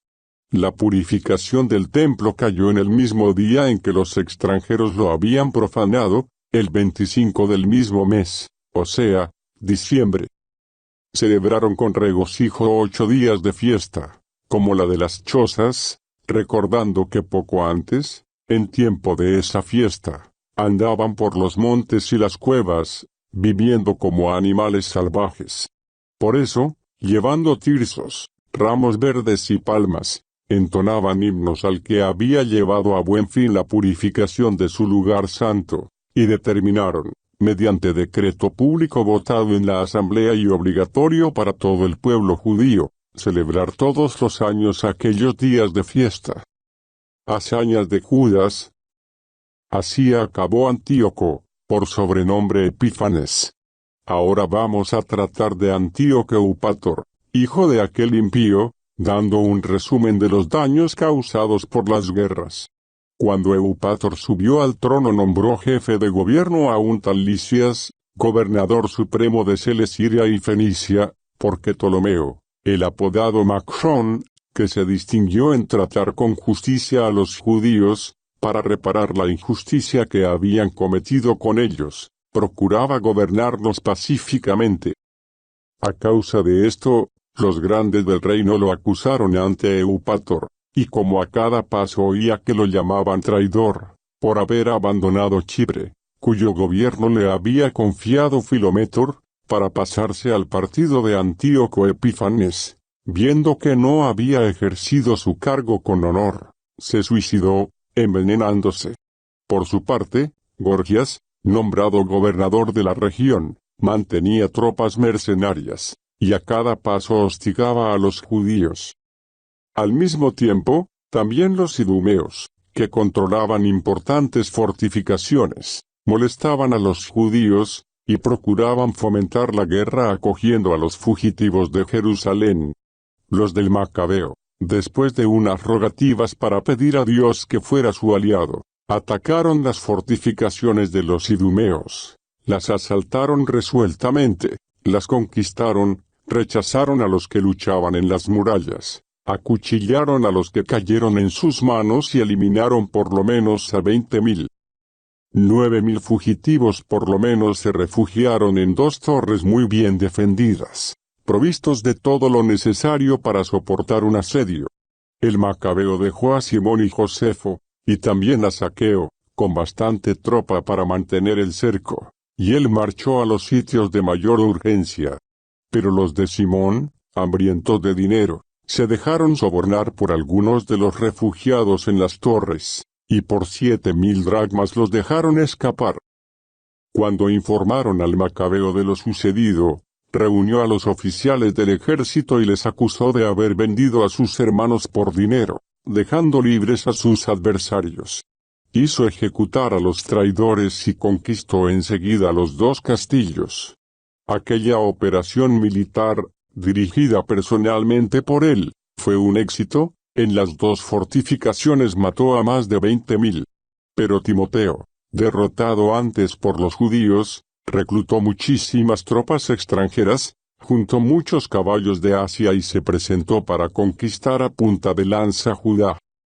Cuando él se aproximaba, los del Macabeo, echándose tierra a la cabeza y ciñéndose sayal a la cintura, con rogativas a Dios pedían, postrados al pie del altar, que les favoreciera, que fuera enemigo de sus enemigos y adversario de sus adversarios, como dice expresamente la ley. Al terminar la oración, empuñaron las armas y se alejaron bastante de la ciudad. Cuando estuvieron cerca de sus enemigos se detuvieron. Al romper el alba se entabló el combate. Unos llevaban como garantía de triunfo y de victoria, aparte de su valor, el recurso al Señor, los otros solo tenían a su propio arrojo como jefe en las batallas. En lo más recio del combate, los enemigos vieron en el cielo 5 hombres resplandecientes montando caballos con frenos de oro que se pusieron a la vanguardia de los judíos, colocaron en medio al macabeo y lo cubrieron con sus propias armas, para mantenerlo invulnerable, mientras disparaban flechas y rayos contra los enemigos. Estos, desconcertados y deslumbrados, se desorganizaron, llenos de pánico. Cayeron 20.500 y 600 jinetes. El mismo Timoteo tuvo que huir a la fortaleza llamada Geser, muy bien fortificada, cuyo jefe era Quereas. Pero los del Macabeo asediaron la fortaleza durante 4 días, llenos de entusiasmo. Los de dentro, confiando en lo inaccesible de la fortificación, proferían blasfemias y maldiciones. Al amanecer del 5.º día, 20 muchachos del ejército del Macabeo, enfurecidos por aquellas blasfemias, asaltaron valerosamente el muro, y con furor salvaje mataban a todo el que les salía al paso. Los demás escalaron por otra parte, y sorprendiendo a los sitiados incendiaron los torreones, prendieron hogueras y quemaron vivos a los blasfemos. Mientras tanto, otros rompieron las puertas, y así metieron dentro al resto de la tropa y conquistaron la ciudad. A Timoteo, escondido en una cisterna, lo degollaron, también a su hermano Quereas y a Apolófanes. Después de aquella hazaña, bendecían con himnos de alabanza al Señor, que había hecho a Israel un beneficio tan grande concediéndoles aquella victoria. Capítulo 11. Expedición de Lisias. Muy poco tiempo después, Lisias, tutor y pariente del rey y jefe de gobierno, muy disgustado por lo ocurrido, reunió unos 80.000 hombres y toda la caballería y avanzó contra los judíos, con el proyecto de establecer en Jerusalén colonos griegos, someter al templo al pago de impuestos como los demás santuarios de los paganos y poner en venta todos los años el cargo de sumo sacerdote. Ensoberbecido por las miríadas de soldados, los millares de jinetes y los 80 elefantes, no se le ocurría pensar para nada en el poder de Dios. Cuando entró en Judá se aproximó a Bet-sur, que es una fortaleza distante de Jerusalén unos 28 kilómetros, y la atacó. Cuando los del Macabeo recibieron la noticia de que Lisias estaba asediando las plazas fuertes, sollozando y llorando suplicaban al Señor, junto con el pueblo, que enviara un ángel bueno para salvar a Israel. El Macabeo en persona fue el primero en empuñar las armas, luego arengó a los demás, animándolos a socorrer a sus hermanos, y a enfrentar el peligro junto con él. Se lanzaron todos animosos, y allí, cerca todavía de Jerusalén, se les apareció, al frente del ejército, un jinete con vestiduras blancas, esgrimiendo armas de oro. Todos a una alabaron al Dios misericordioso, y quedaron enardecidos, dispuestos a derribar no solo a hombres, sino a las fieras más feroces y a murallas de hierro. Avanzaban ordenadamente, teniendo un aliado celestial, porque el Señor se había compadecido de ellos. Se arrojaron contra el enemigo como leones, y dejaron tendidos a 11.000 de infantería y 1.600 jinetes, y obligaron a huir a los demás, pero la mayoría se salvaron con heridas y desarmados. El mismo Lisias se salvó huyendo vergonzosamente. Como no era tonto, reflexionó sobre la derrota que había sufrido, y pensando que los hebreos eran invencibles porque el Dios poderoso luchaba con ellos como aliado, les envió una embajada para proponerles un arreglo en términos justos y prometiendo persuadir al rey de la necesidad de aliarse con los judíos. El Macabeo, pensando en el bien común, accedió a todo lo que proponía Lisias. Y el rey concedió todo lo que el macabeo pidió por escrito a Lisias en favor de los judíos. La carta de Lisias a los judíos estaba concebida en los siguientes términos. Lisias saluda al pueblo judío. Juan y Absalón, los embajadores de ustedes, me han entregado el documento firmado y me han pedido ratificar su contenido. Todo lo que había que comunicar al rey se lo expuse ya, y concedí todo lo que entraba en mis atribuciones. Por lo tanto, si mantienen su buena disposición hacia el gobierno, procuraré trabajar a favor de ustedes en el futuro. He ordenado a sus embajadores y a los míos que traten con ustedes las cuestiones de detalle. Saludos. Año 148, el 24 de Júpiter Corintio. La carta del rey decía así: el rey Antíoco saluda a su hermano Lisias. Después que mi padre se fue al cielo queriendo que los súbditos de nuestro imperio puedan dedicarse sin temor a sus asuntos, como hemos sabido que a los judíos no les gusta adoptar costumbres griegas como era el deseo de mi padre, sino que prefieren su propio estilo de vida y piden se les permita seguir su legislación, deseando que dicho pueblo viva sin temor, hemos determinado restituirles el templo y que vivan conforme a las costumbres de sus mayores. Por lo tanto, ten la bondad de enviarles embajadores y hacer con ellos las paces, para que, conociendo nuestros deseos, vivan contentos y puedan atender con gusto a sus asuntos. La carta del rey para el pueblo era esta: el rey Antíoco saluda al consejo de los ancianos y al pueblo judío. Nos alegramos de que estén bien. También nosotros estamos bien. Menelao nos ha expuesto que quieren volver a sus hogares, por tanto, a los que vuelvan a casa, hasta el 30 de abril, les garantizamos la inmunidad.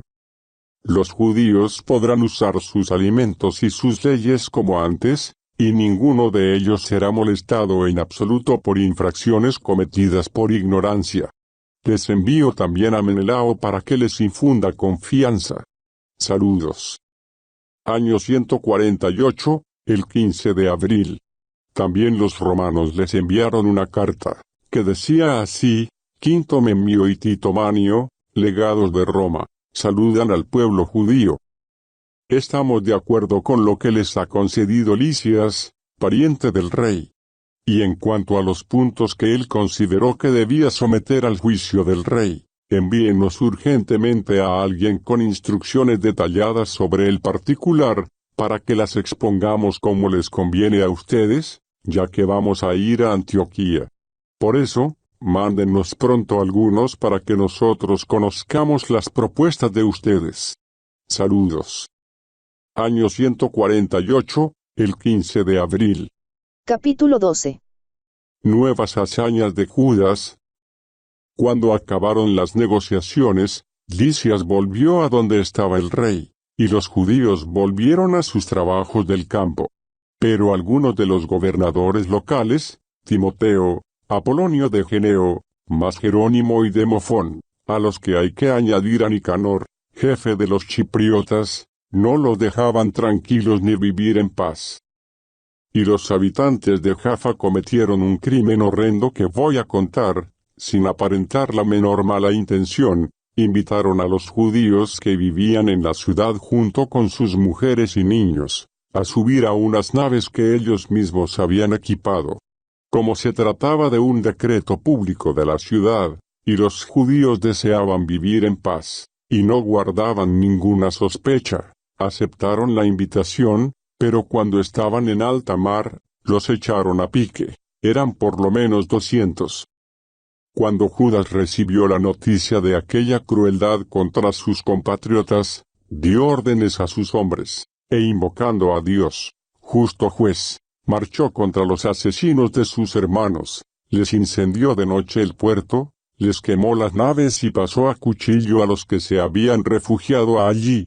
Como la ciudad estaba cerrada, se retiró, pero con intención de volver para acabar con Jaffa. Y al recibir la noticia de que los de Yamnia intentaban hacer lo mismo con los judíos que vivían allí, los atacó de noche y prendió fuego al puerto con todos los navíos, de forma que el resplandor del incendio se vio hasta en Jerusalén, a 45 kilómetros.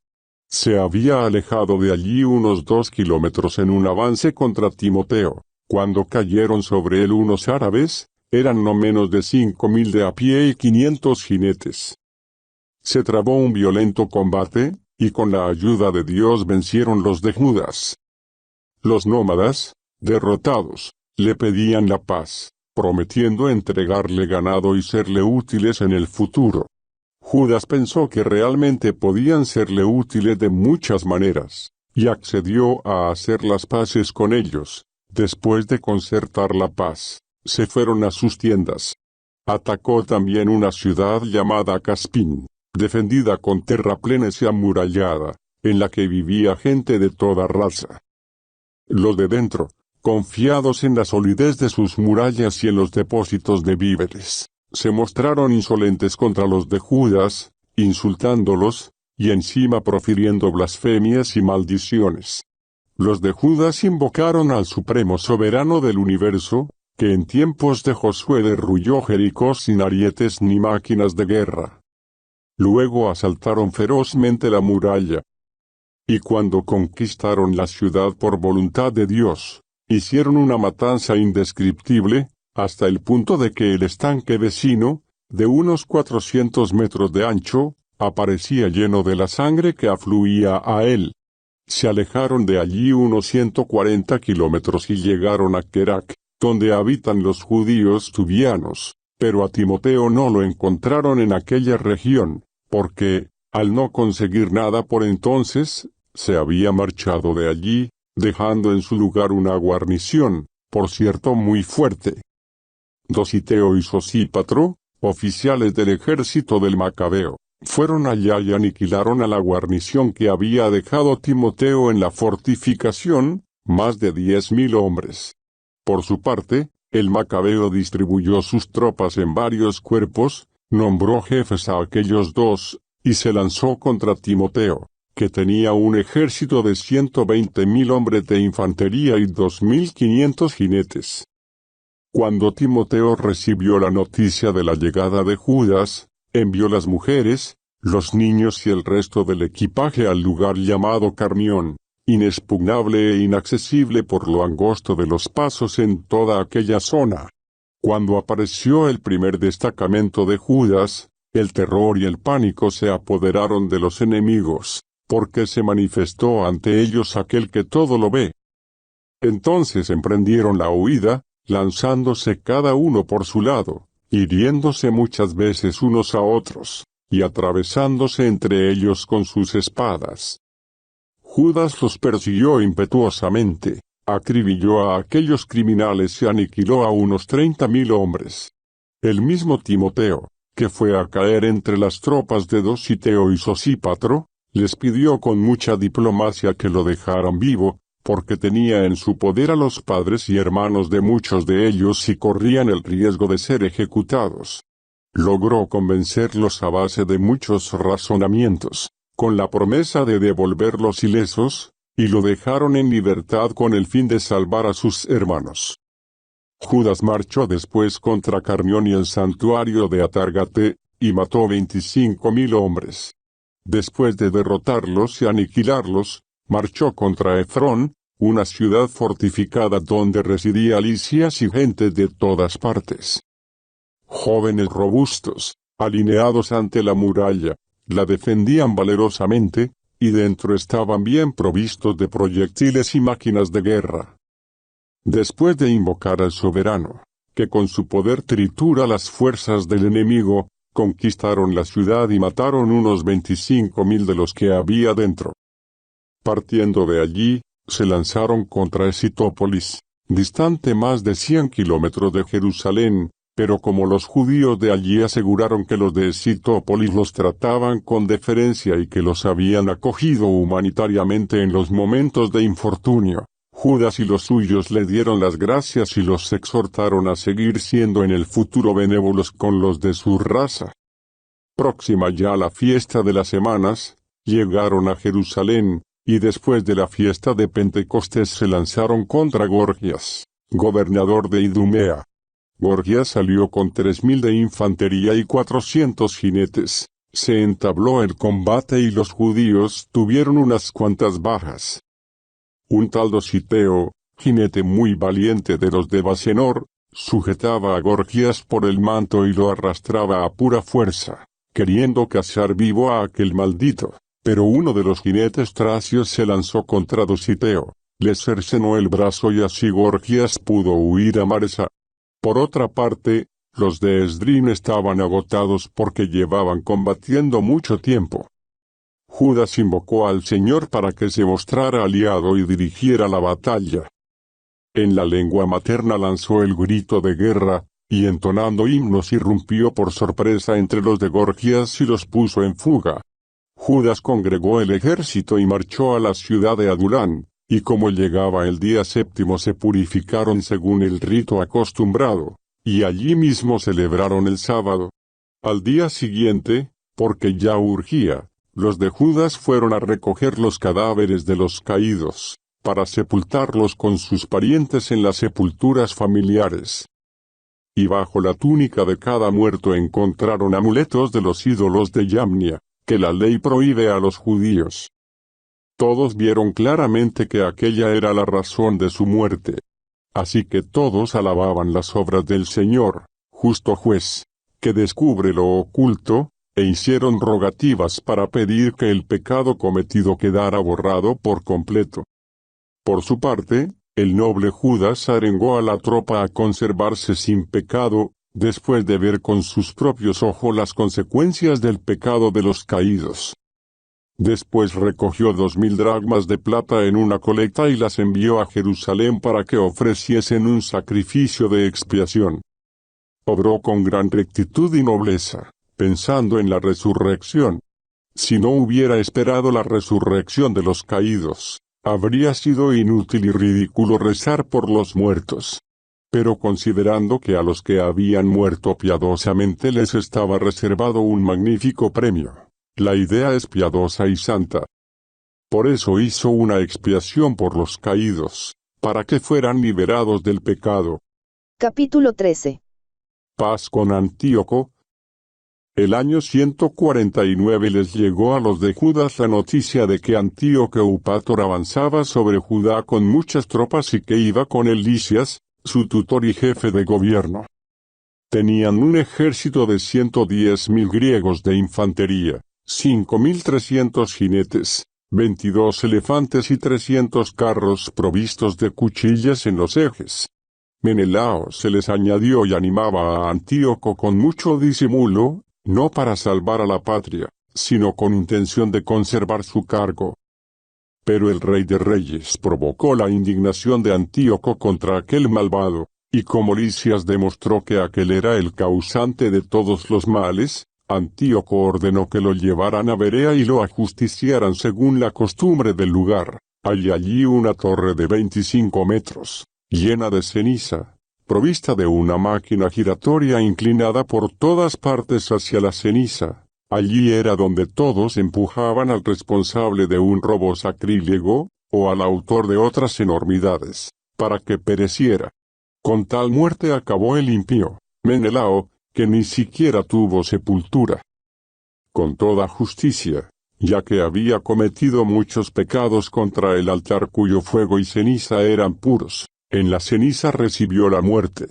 Pero el rey avanzaba con planes feroces, para que los judíos lo pasasen peor que en tiempo de su padre. Cuando Judas recibió esta noticia, exhortó a la gente a pedir al Señor día y noche que también entonces, como otras veces, socorriese a los que iban a quedar privados de la ley, la patria y el templo santo, que no permitiera a gentes blasfemas someter al pueblo, que apenas empezaba a respirar. Todos unánimemente cumplieron la orden y suplicaron al Señor misericordioso con llantos, ayunos y postraciones 3 días seguidos. Judas los arengó y les ordenó concentrarse. Se reunió en privado con los ancianos y determinó salir a resolver el asunto con la ayuda de Dios antes que el ejército del rey entrase en Judá y se apoderase de la capital.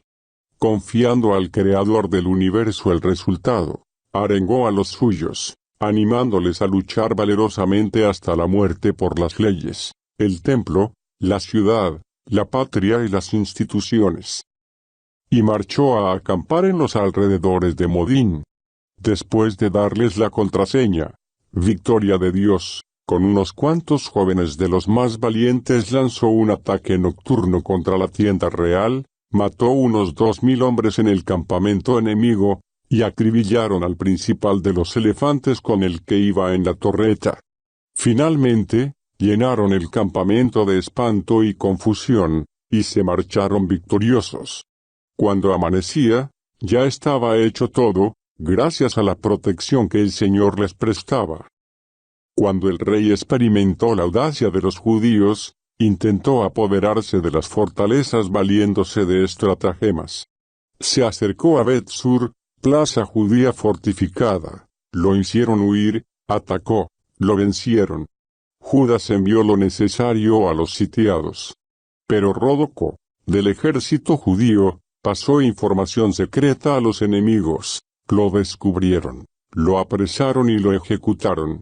El rey volvió a parlamentar con los de Bet-Sur, les ofreció la paz, la aceptó de ellos y se retiró, atacó a los de Judas y salió derrotado.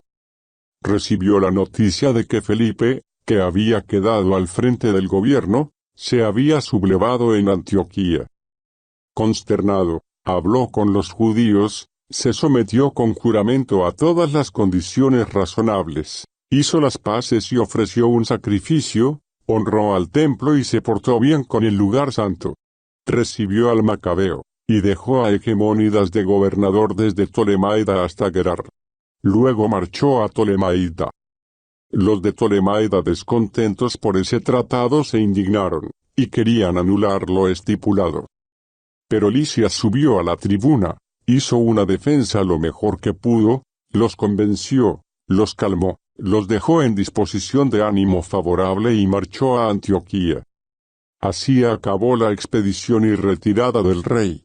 Capítulo 14. Expedición de Nicanor. Pasados 3 años, Judas y sus hombres recibieron la noticia de que Demetrio Seleucida había penetrado en el puerto de Trípoli con una flota y un gran ejército, había matado a Antíoco y a su preceptor, Lisias, y se había apoderado del país. Un tal Alcimo, que anteriormente había sido sumo sacerdote y que durante la rebelión se había contaminado voluntariamente, pensando que ya no tenía salida alguna, ni podría ya subir al sagrado altar, fue a entrevistarse con el rey Demetrio el año 151, llevando una corona de oro y una palma, además de los acostumbrados ramos del templo. Aquel día no pidió nada, pero encontró una buena ocasión para sus perversos designios, cuando Demetrio lo llamó al consejo y le preguntó en qué disposición de ánimo y en qué plan estaban los judíos. Él respondió: los judíos llamados leales, capitaneados por Judas Macabeo, fomentan la guerra y promueven rebeliones, y así no dejan que el imperio disfrute de estabilidad. Debido a eso, viéndome despojado de mi dignidad hereditaria, quiero decir, del sumo sacerdocio, me presento aquí ahora, interesado sinceramente, en primer lugar por los derechos del rey, y en segundo lugar mirando por el bien de mis conciudadanos, porque por la falta de cabeza de los que antes mencioné todo nuestro pueblo está sufriendo muchísimo. Tú, rey, infórmate de todo esto en detalle, y según tu bondad comprensiva con todos vela sobre el país y sobre nuestra raza, cercada por todas partes, porque mientras viva Judas será imposible que el Estado disfrute de paz. Después de hablar así, los otros grandes del reino, hostiles a Judas en todo, empezaron enseguida a incitar a Demetrio. Inmediatamente eligió a Nicanor, que era jefe de la sección de elefantes, lo nombró gobernador de Judá y lo envió con órdenes de aniquilar a Judas, dispersar a sus partidarios e imponer a Alcimo como sumo sacerdote del augusto templo. Por su parte, los paganos de Judá que habían escapado de Judas se agregaron en masa a Nicanor, pensando que los infortunios y desgracias de los judíos iban a ser su prosperidad. Cuando los judíos se enteraron de la expedición de Nicanor y la invasión de los paganos, se cubrieron de polvo y suplicaron a aquel que había constituido a su pueblo para siempre y siempre ayudaba manifiestamente a su porción. Bajo la orden del jefe, salieron enseguida de allí y se trabaron en lucha con ellos junto al poblado de Dessau. Simón, el hermano de Judas, había entrado en combate con Nicanor, pero a causa de un ataque sorpresivo del enemigo sufrió un revés momentáneo. Sin embargo, Nicanor no se atrevía a resolver la batalla a base de sangre, porque estaba enterado del valor de las tropas de Judas y de su coraje en la lucha por la patria. Por eso envió a Posidonio, Teódoto y Matatías para negociar la paz. Después de una larga deliberación sobre las condiciones, el jefe se las comunicó a la tropa, y todos estuvieron de acuerdo con el tratado de paz. Fijaron una fecha para una entrevista privada de los jefes, en un sitio determinado. Se puso una tarima de cada lado y se prepararon asientos. Judas había apostado gente armada en sitios estratégicos, dispuesta a intervenir si los enemigos les jugaban de repente una mala partida. La entrevista se desarrolló normalmente. Nicanor se detuvo en Jerusalén, y se portó con toda corrección, y hasta licenció a las tropas que se le habían agregado en masa. Tenía a Judas continuamente a su lado, y sentía por él un sincero afecto. Le aconsejó casarse y fundar una familia. Judas se casó, vivió feliz, como un ciudadano ordinario. Pero Alcimo, al ver la amistad que tenían, se fue a Demetrio con una copia del pacto que habían firmado, y le dijo que Nicanor tenía ideas contrarias a la política del gobierno, porque había nombrado sucesor suyo a Judas, el conspirador contra el imperio.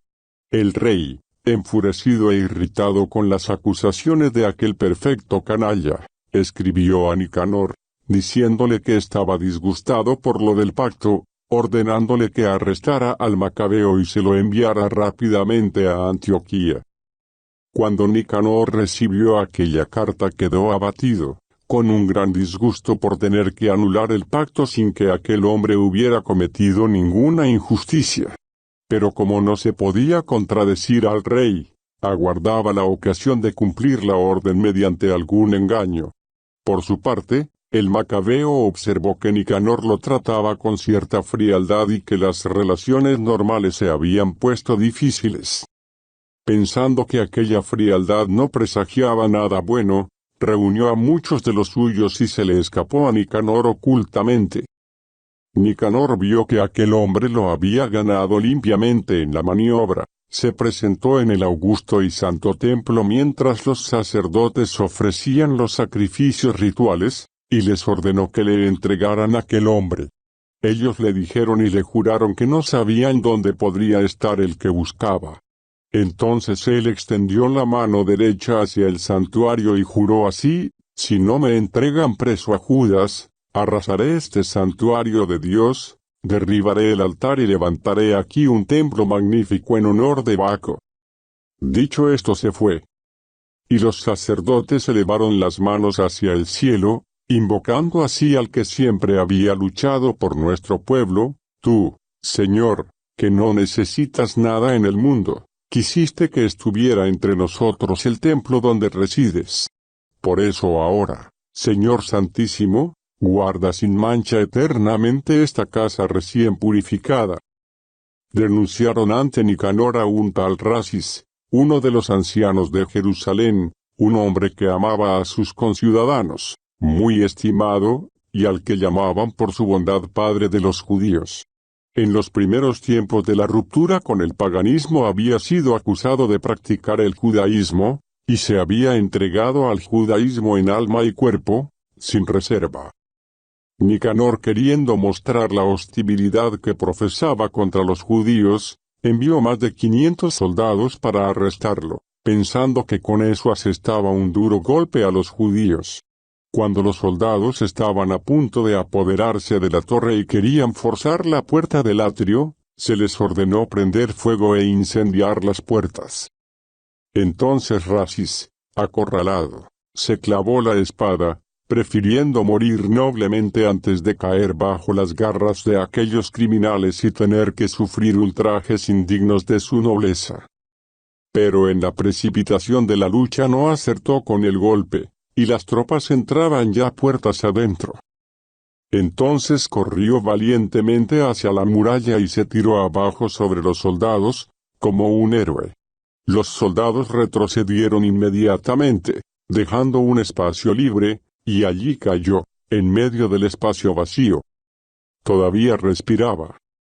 Se levantó lleno de ardor, bañado en sangre, herido gravemente, corrió por entre las tropas, se paró sobre una roca escarpada y ya completamente desangrado se arrancó los intestinos, los agarró con las dos manos y se los tiró a las tropas, suplicando al dueño de la vida y del espíritu que algún día se los devolviera de nuevo. De este modo murió. Capítulo 15. Cuando recibió Nicanor la noticia de que las tropas de Judas andaban por Samaria, determinó atacarlos sin exponerse, en día de descanso. Los judíos que le seguían por la fuerza le dijeron, no los aniquiles de esa forma tan cruel y tan bárbara.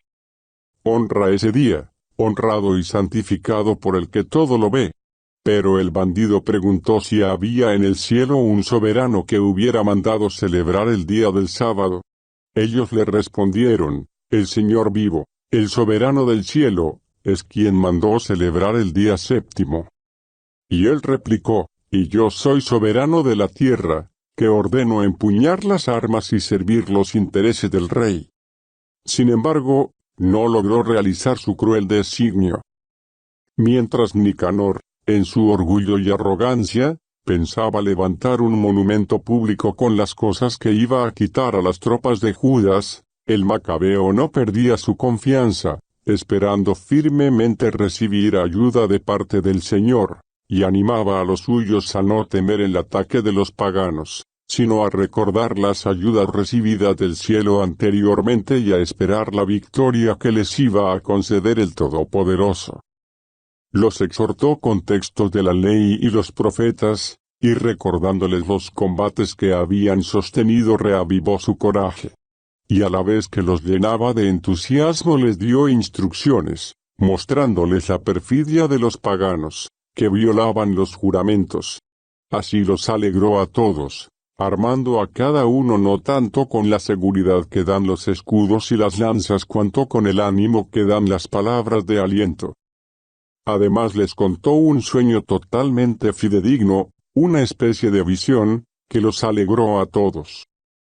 En el sueño vio lo siguiente: Onías, el antiguo sumo sacerdote, un hombre bueno y excelente, de aspecto venerable, de carácter suave, digno en su hablar, ejercitado desde niño en la práctica de la virtud, extendía las manos y rezaba por toda la comunidad judía. Después, en igual actitud, se le apareció a Judas un personaje extraordinario por su ancianidad y su dignidad, revestido de una dignidad soberana y majestuosa. Onías tomó la palabra para decir, este es Jeremías, el profeta de Dios, que ama a sus hermanos e intercede continuamente por el pueblo y la santa ciudad. Entonces Jeremías extendió la mano derecha y entregó a Judas una espada de oro, mientras decía, toma la santa espada, don de Dios, con la que destruirás a los enemigos. Arengados por aquellas magníficas palabras de Judas, capaces de llevar al heroísmo y de infundir a los jóvenes el vigor de hombres maduros, decidieron no esperar, sino tomar la ofensiva valerosamente y decidir el asunto con valentía, todos unidos, ya que peligraban la ciudad, la religión y el templo. La preocupación por sus mujeres y niños, además de sus hermanos y parientes, no les importaba mucho, temían sobre todo por el templo consagrado. Ni era menor la angustia de los que quedaron en la ciudad, preocupados por el combate que iba a librarse en campo abierto. Mientras todos aguardaban el desenlace inminente, ya estaban concentrándose los enemigos, el ejército formaba para la batalla, los elefantes estaban colocados en puntos estratégicos y la caballería se situaba en los flancos. Al ver el macabeo el despliegue de aquella masa, la variedad de armamento y la fiereza de los elefantes, levantó las manos al cielo invocando al Señor, que hace prodigios, sabiendo que a los que lo merecen les da la victoria, no por las armas, sino por el medio que quiere. Su invocación a Dios fue la siguiente: Señor, tú, en tiempo de Ezequías, rey de Judá, enviaste a tu ángel y exterminó a 185,000 del campamento de Sennacherib. Señor de los cielos, envíanos ahora un ángel que nos preceda sembrando un terrible pánico. Que la grandeza de tu brazo quebrante a los que han llegado blasfemando contra tu pueblo santo. Así terminó. Mientras los de Nicanor avanzaban al son de trompetas y cantos de guerra, los de Judas trabaron combate con el enemigo entre invocaciones y rezos, y luchando con las manos, pero orando a Dios con el corazón, dejaron tendidos por lo menos a 35,000. Y rebosaron de alegría por la intervención manifiesta de Dios. Acabada la contienda, cuando volvían llenos de gozo, descubrieron a Nicanor muerto, con la armadura puesta. En medio del griterío y el alboroto alababan al Señor en la lengua materna. Después, el que se había entregado entero, en cuerpo y alma, combatiendo en el primer puesto por sus conciudadanos, el que nunca había perdido el afecto de su juventud para con sus compatriotas, ordenó cortar la cabeza y un brazo entero a Nicanor, y ordenó que los llevaran a Jerusalén. Al llegar allí convocó a sus compatriotas y a los sacerdotes, y puesto de pie ante el altar mandó buscar a los de la fortaleza, les mostró la cabeza del infame Nicanor y la mano que aquel blasfemo, lleno de arrogancia, había extendido contra la santa morada del Todopoderoso. Después cortó la lengua del impío Nicanor, y mandó que se la echaran a los pájaros en pedazos, y que su brazo fuera colgado frente al santuario como pago que merecía su locura. Todos levantaron los ojos al cielo, alabando al Señor glorioso: bendito tú, que has guardado sin mancha tu lugar santo. Judas colgó de la fortaleza la cabeza de Nicanor, como prueba visible y manifiesta a todos de la ayuda del Señor. Y todos, de común acuerdo, decretaron no dejar pasar aquel día inadvertido, sino celebrar fiesta el día 13 del 12º mes en arameo, Adar, la víspera del día de Mardoqueo. Epílogo. Así acabó la historia de Nicanor. Como desde aquel tiempo la ciudad quedó en poder de los hebreos, yo también pondré aquí punto final a nuestra historia. Si he logrado dejarla bien escrita y construida, eso es lo que yo quería. Si me ha salido vulgar y mediocre, he hecho lo mejor que he podido. Es desagradable beber vino solo o agua sola. En cambio, el vino mezclado con agua es agradable, es un placer para el gusto. Lo mismo pasa en una obra literaria, donde el estilo variado es un placer para el oído del lector. Y con esto termino.